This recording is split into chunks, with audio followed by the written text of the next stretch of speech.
Саламатсыздар, урматтуу Чалкан медиа каналынын көрөрмандары, өлкөбүздө алынган акыркы сааттагы жаңылыктар менен сиздерди тааныштырабыз. Манас эл аралык ААК башкармалыгынын төрагасы Манасбек Самидинов Ош эл аралык аэропортуна иш сапары менен барды. Манасбек Самидинов Кыргызстандын түштүк аэропортторуна болгон жумушчу сапардын негизинде Ош эл аралык аэропортуна барды.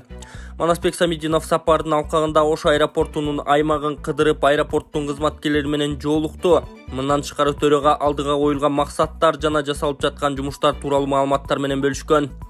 Жолугушууда катардагы кызматкерлер өз көйгөйлөрүн айтып чечип берүүсүн өтүнүштү. Бул жолугушууда Манасбек Самидинов Ош эл аралык аэропортунун жетекчиси Тимурлан Орунбековго жана башкармалыкта иштеген жетекчилерге көйгөйлүү иштерди тез жана ыкчам чечип туруу тапшырмасын берди. Ош эл аралык аэропорту үстүбүздөгү жылдын жарым жылдыгында 8011 каттамды тейледи. Ички 2752, эл аралык 5359. Жүргүнчүлөрдүн агымы 1.144.624 түзүп, алардын ичинен ички каттамдардан 355.866, ал эми эл аралык каттамдардан 793.758 жүргүнчү тейленди.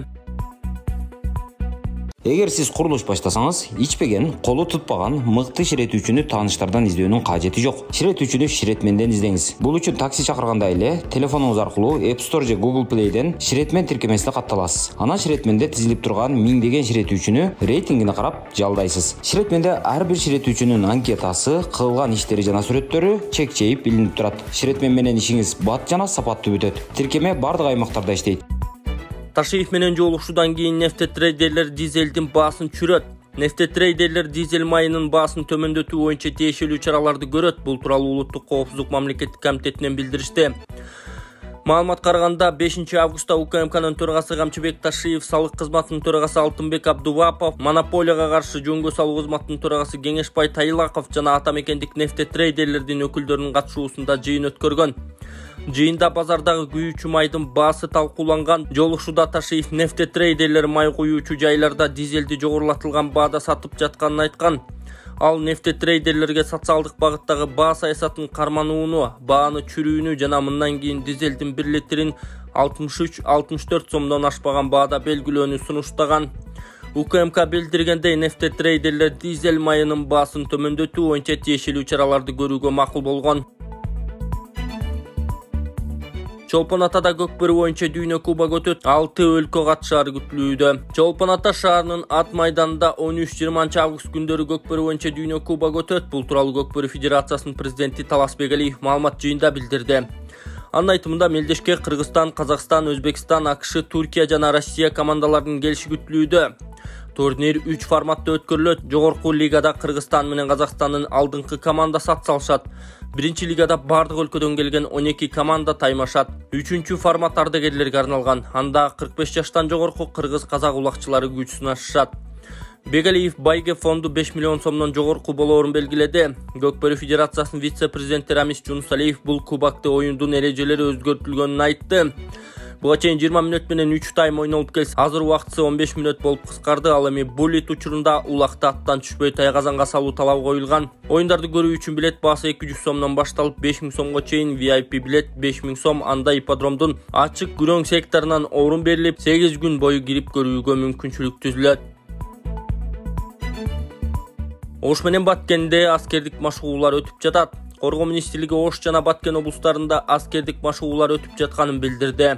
Кыргызстандын куралдуу күчтөрүнүн 31-июлдан 18 августка чейин түштүк батыш оперативдик командачылыгынын артиллериялык бөлүкчөлөрүнүн талаа жыйындары уюштурулган.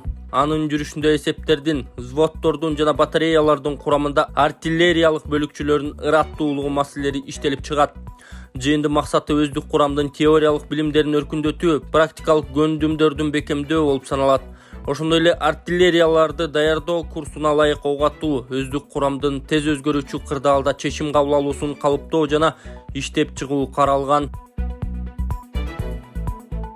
Алмазбек Атамбаев Испаниянын премьер-министри менен жолугушту. 5 августта социал-демократтар партиясынын лидери Темирлан Султанбеков Facebook баракчасына Алмазбек Атамбаев, Раиса Атамбаева, Кадыр Атамбаев жана Испаниянын премьер-министри Педро Санчес Перес Кастехон менен биргелешкен сүрөтүн жарыялады.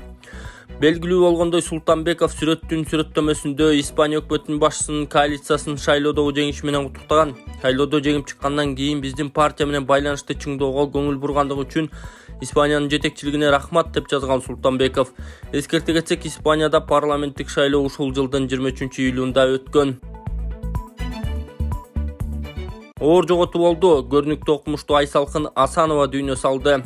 3 августта билим берүү тармагына эмгек сиңирген кызматкер көрүнүктүү окумуштуу Айсалкын Асанова узакка созулган оорудан улам 77 жаш курагында дүйнөдөн кайтты. Бул тууралуу Министрлер кабинетинин басма сөз кызматынан билдиришти. Айсалкын Асанова 45-жылы 25 декабрда Жетөгүз районундагы Тамга айылында туулган. Ал Москвадагы Жеңил өнөр жай технологиялык институтун 68-жылы артыкчылык диплом менен бүтүргөн. 72-жылы Плеханов атындагы Москва эл чарба институтунда кандидаттык диссертациясын коргогон. 90-жылы Ломоносов атындагы Москва мамлекеттик университетинде докторлук диссертациясын жактап, экономика илимдеринин доктору илимий даражасын алган. Жусуп Баласаган атындагы Кыргыз улуттук университетинде ага окутуучу, доцент, профессор болгон. 2000-жылы Орусиядагы педагогикалык социалдык илимий академиясынын академиги болуп шайланган. 2010-жылы Кыргыз Республикасынын илимине эмгек сиңирген ишмер, илим Ж атындагы ишмердигинде 10дон ашык илимдин кандидатын, 3 илимдин докторун чыгарган. Айсалкын Асанова 160 ашуун илимий эмгектин, анын ичинде 10 китептин, 4 монографиянын жана илимий макаланын автору, анын илимий изилдөөлөрү дүйнөнүн бир катар мамлекеттеринде жарык көргөн.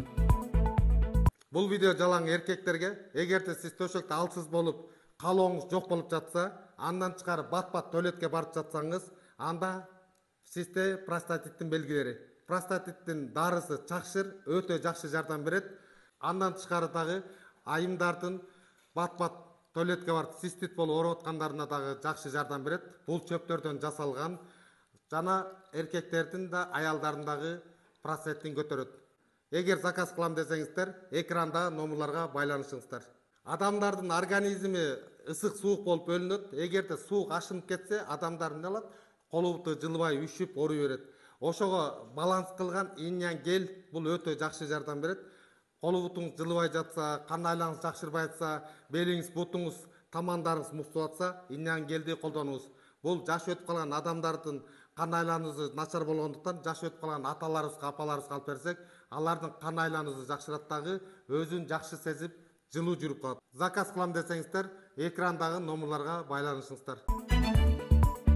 Жапаров Мингушка рекультивация маселеси боюнча барды. Министрлер кабинетинин төрагасы Акылбек Жапаров Жумгал районунун Мингуш айылындагы уулуу калдыктарды сактоочу жайларды рекультивациялоо иштери менен таанышты. Бул тууралуу өкмөттүн маалымат кызматы билдирди. Маалыматта учурда уран калдыктарын, туюксуу уулуу калдыктарды сактоочу жайдан дальнее жайына которуу боюнча иштер жүрүп жаткандыгы айтылат. Буга чейин 13-июлда президент Садыр Жапаров Мингуш айылынын жергиликтүү калкы менен жолугуп радиоактивдүү калдыктарды зыянсыздандыруу, утилге чыгаруу жана жоюу боюнча тынчсыздандырууларын уккан. Ал рекультивациялоонун баардык эрежелери сакталарын айткан. Буга байланыштуу Акылбек Жапаров өзгөчө кырдаалдар министри баш болгон тиешелүү кызматкерлер менен биргеликте уран калдыктарын рекультивациялоо иштерин жеринде көрүп чыгып, анын жыйынтыгында бир катар тапшырмаларды берди деп билдирди өкмөттүн маалымат кызматы. Белгилей кетсек, рекультивациялоо иштерин Орусиянын Росатом мамлекеттик корпорациясы Кыргызстандын өзгөчө кырдаалдар министрлиги менен биргеликте жүргүзүүдө. Гүлжигит Алыкулов Неман футболдук клубуна кайтты. Кыргызстандын футбол боюнча улуттук курама командасынын жарым коргоочусу Гүлжигит Алыкулов Беларустун жогорку лигасында ойногон Гродненскилик Неман футболдук клубу менен 1,5 жылга келишим түздү. Бул тууралуу Кыргыз футбол союзунан маалымдашты. Аталган клубда кыргызстандык футболчу Алимардан Шүкүров дагы ойнойт. Неман учурда конференция лигасынын квалификациясынын 3-раундунда 2023-жылы сезондо бул футболдук клуб Беларусь чемпионатында 1-орунда турат. Анын капчыгында 10 жеңиш, 2 тең чыгуу жана 2 жолку жеңилүү бар.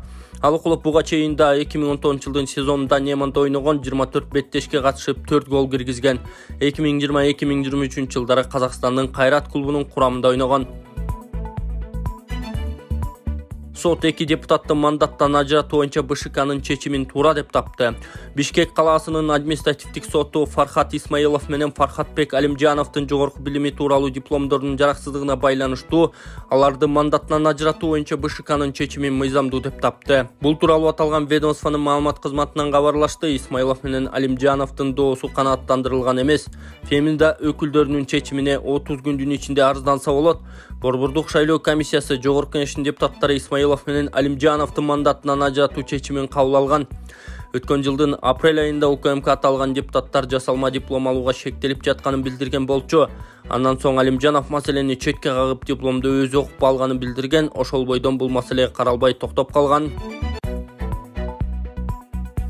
Ысык көлгө өзбекстандык жаңы авиакомпаниянын алгачкы каттамы учуп келди. 5 августта Ысык көл эл аралык аэропортунда Ташкент Ысык көл Ташкент багыты боюнча жаңы каттам салтанаттуу түрдө тосуп алынды. Бул тууралуу Манас эл аралык аэропортунун маалымат кызматы билдирди. Салт боюнча Silk авиакомпаниясынын ATR-72-600 учагын суу аркасы менен тосуп алышты. Ташкенттен жаңы каттам менен Ысык көл эл аралык аэропортуна 56 жүргүнчү учуп келсе, 56 адам кайра Ташкентке учуп кетмекчи. Белгилей кетсек, бул жаңы Өзбекстандык Silk авиакомпаниясынын биринчи эл аралык каттамы.